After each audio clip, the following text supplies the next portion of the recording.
I've given them power because I've given them my attention. Yeah. So they don't really have your power because you know it.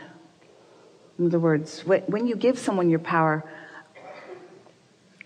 it's really not a problem when you know you're doing it. Mm-hmm. So stop it. Next. Will you come live in my bedroom too? No. Nor will my husband right now. They have taken over.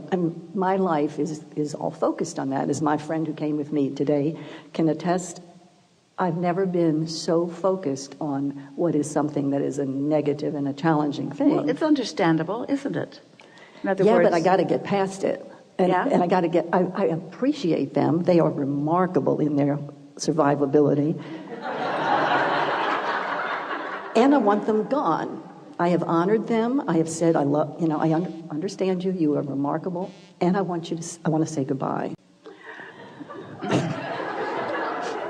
Let's talk about them in terms of anything that you've attracted into your experience. If you are talking to them, do they have your attention? Yes. So whether you're saying hello or goodbye, are you talking to them? Yes. Did you hear us when we were talking about laying new pipes? Yes. Do you have to lay new pipes about absence of bed bugs? Yes. Do you have to lay new pipes about absence of bed bugs? Oh, lay new pipes. Can you, in fact, lay new pipes about absence of something that has your attention so much? Can you stop thinking about something that you're thinking about so much? Right. Is there anything else you can think about? Now, this is a really good opportunity, because when something is pervasive, when something is steady, and when something is that utterly annoying, we know that it's not easy to get your attention on other things. And yet that is what you have to do. So let's think about the kind of pipes that are already there and the way they're clogged up as a result of the consideration that you're giving to this. Logical consideration. Everybody's sort of itching a little, just thinking about this conversation. And Esther's wondering about something that she's got on her arm. No, it's okay. Believe me, that's the way it's been for 2 months. And they can live without eating for a year. Good to know. Because now that I know it, I really want everybody to know it. I am spreading that vibration around the world. I want everybody to be aware.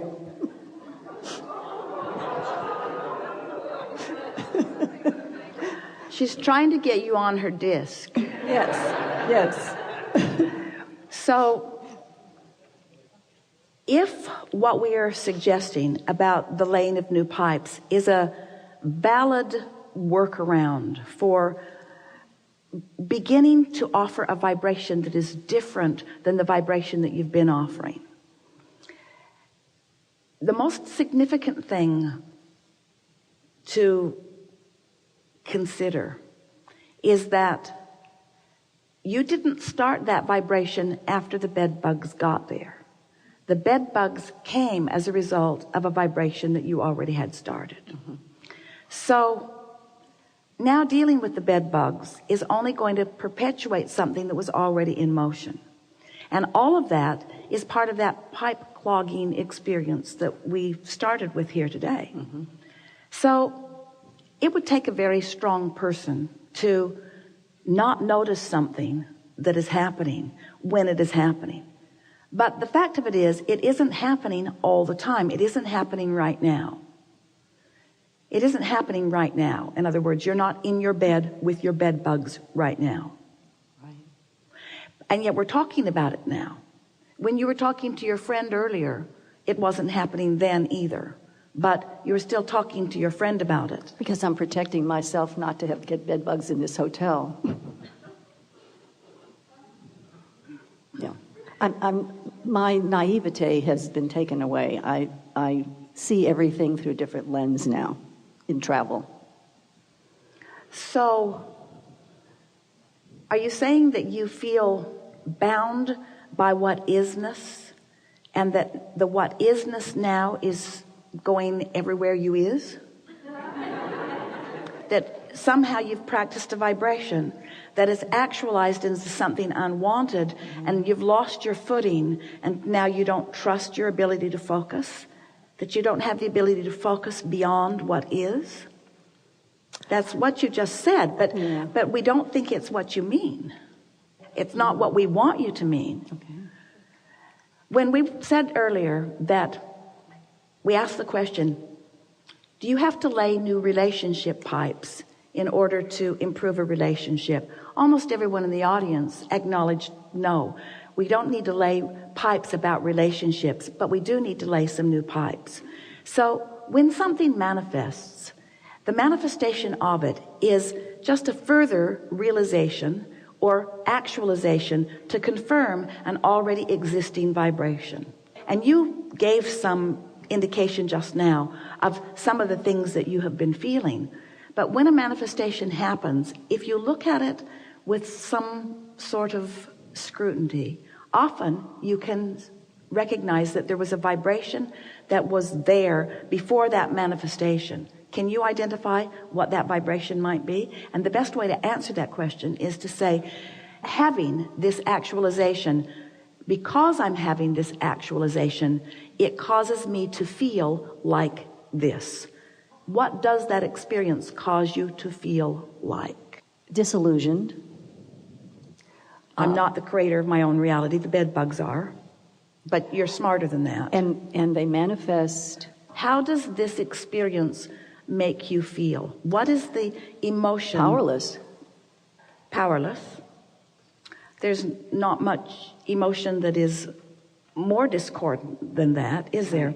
What else? And wondering, as you suggested, how did I manifest these? I mentioned this to my chiropractor, holistic healer, and he said, well... Now you're just going to shore it up. You're just going to keep talking yourself more into it. And that's really the point that we're making here, because you're not powerless, because you didn't have to tell that story, but you wanted to. And the reason that you wanted to is because the momentum is already there, so it's logical. So the question is, how far back in the momentum or pre-momentum can you go before you cease telling the story?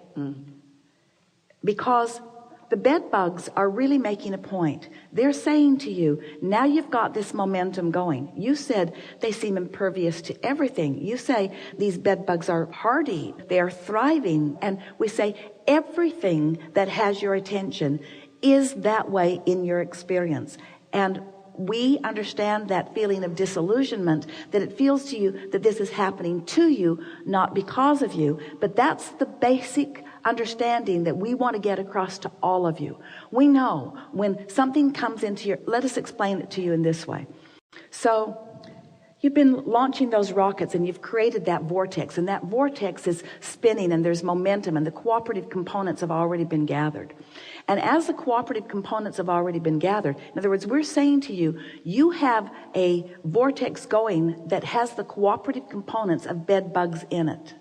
In other words, the only vortex that's spinning isn't the vortex that holds all the things that you want. You're creating vortices on every subject that you spend any amount of time on. And so you've already created that vortex. But it wouldn't be affecting you if there was not a vibrational point of attraction or a grid that's happening right now that matches that.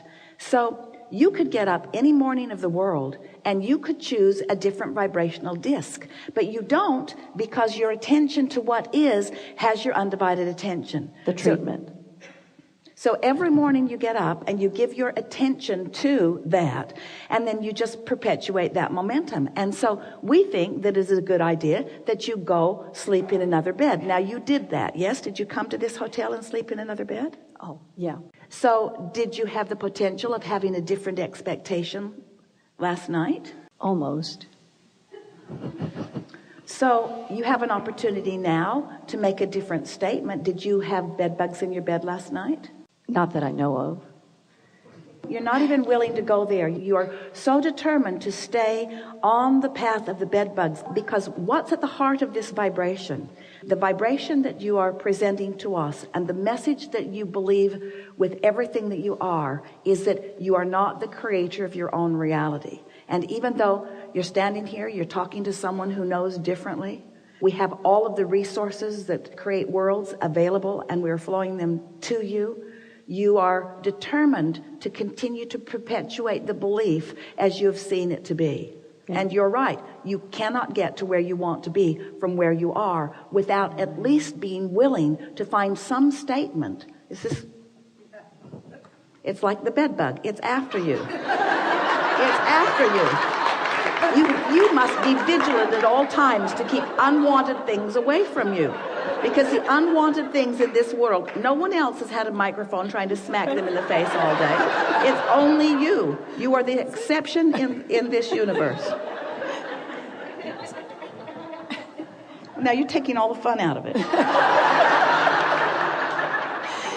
So I appreciate, and you've helped me right now remember that really it's my reaction to them that I choose, and I am creating that reality. So there is a vibration going, which you don't know you've got going, which causes a manifestation, which then you react to. And once the manifestation comes, we'll give it to you. It is not easy not to have a reaction to manifestations. In fact, it's the most natural thing in the world. In fact, it's part of what makes you sift through the contrast, you see. But at some point, you have to have had enough of the experience that a new rocket is launched that says, I've got to find another way of dealing with this, because clearly the way that I have been responding to it is not working. And that's contrast that will really serve you. In other words, when we insist that you stay with us long enough to acknowledge that you're not trying very hard to find a different way of staying it, when we're giving you leading statements that would give you the opportunity with infinite intelligence at your beck and call to jump on a different disc, and you refuse to do so, then you know that you've got something pretty heavy duty going on. And what that heavy duty thing that you've got going on is, and a lot of people do, Esther, from time to time too, it's that it feels to you when the grid fills in, because when the grid fills in with something that you don't want, it feels like something is asserting itself into your experience. We get it. When you ask for something that you want and it comes, you feel like a really good deliberate creator. But when you're asking for something that you don't want and it comes, then it feels like somebody must be asserting into your experience, and it is never the case. It's always, no matter what, every single time, no matter what, every single time that you're getting something, wanted or unwanted, you have invited it every single time. There's no assertion in this universe. It's an invitation every single time, you see. So you said when you sat down, I've wanted to have a conversation, I've wanted to have a conversation, I've wanted to have a conversation, but it took my utter feeling of lack of control to get me in the chair. And we say, your utter feeling of lack of control is going to serve you in a powerful way, because there's nothing that makes you determined to get control of your own vibration than not to have control of your own vibration. We love those bed bugs. We love the fact that they are responding to your vibration. We love the fact that they will continue to respond to your vibration. We love the fact that you're going to have to do something different. It's not going to be them. And we would like to say that about everyone and everything in the universe. Stop asking others to be the change that you need in order to feel better. That's the freedom that you're looking for. When you stop asking others to be the change that you need in order to feel better, then you've got it. And there will be a time, not so far from now, that you will be making monuments to the bed bugs. We anticipate a very beautiful statue in your front yard. This represents the turning point for me. The turning point when I finally decided to stop making somebody else responsible for what's happening to me, and I took control of my own vibration anyway. I felt better anyway. I didn't need a change in order to feel better. I didn't need a change in order to focus differently. I took charge of the way I focused. I chose a different grid. At first it wasn't easy, but every morning I got up, I chose a different grid. I chose a different subject. I forced myself with the power of my mind. I became determined to talk about other things. I went through entire conversations with people who I'd been only talking to about bed bugs for days and weeks, and I didn't talk to them about bed bugs. I changed the direction of my conversation. I chose different subjects. I laid new pipes. And when I laid new pipes that didn't include the vibrational frequency that invited the bed bugs to begin with, they didn't come back.